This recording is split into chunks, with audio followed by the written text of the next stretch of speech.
இந்த மதுரைனாலே உடனே ஞாபகத்துக்கு வருது சீறி பாஞ்சி துள்ளி குதிக்கிற யாருக்கும் அடங்காத காளைகள் விளையாடுற அலங்காநல்லூர் ஜல்லிக்கட்டு தான். நம்ம வைகை ஆறுதான் அழகர் ஆத்துல இறங்குற வைபவம்.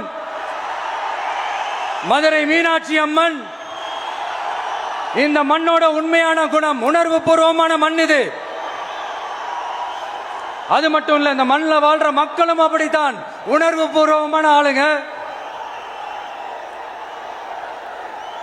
நான் இந்த மண்ணில் கால் எடுத்து வச்ச உடனே ஒரே ஒருத்தரை பத்தி தான் மனசுக்குள்ள ஓடிக்கிட்டே இருந்தது.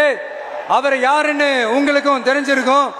சினிமானாலும் சரி, அரசியல்னாலும் சரி, நமக்கு ரொம்ப ரொம்ப பிடிச்சது புரட்சி தலைவர் எம்ஜிஆர் அவர்கள் தான். அவரோட பழகிறதுக்கு எனக்கு வாய்ப்பு கிடைக்கல.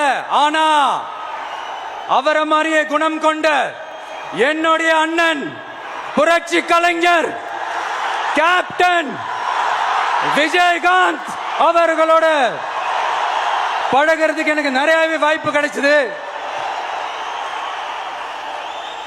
அவரும் இந்த மதுரை மண்ணை சேர்ந்தவர் தானே, அவரை மறக்க முடியுமா? தமிழ்நாட்டு மக்கள் உணர்வுபூர்வமா உண்மையா நம்ம பக்கத்திலே நிக்கிறவங்க, அதுக்கு ஒரு மிகப்பெரிய அடையாளம் தான் இந்த மதுரை மண். நம்ம தமிழக வெற்றி கழகம் கையில் எடுத்திருக்கிற அரசியலும் அப்படித்தான்.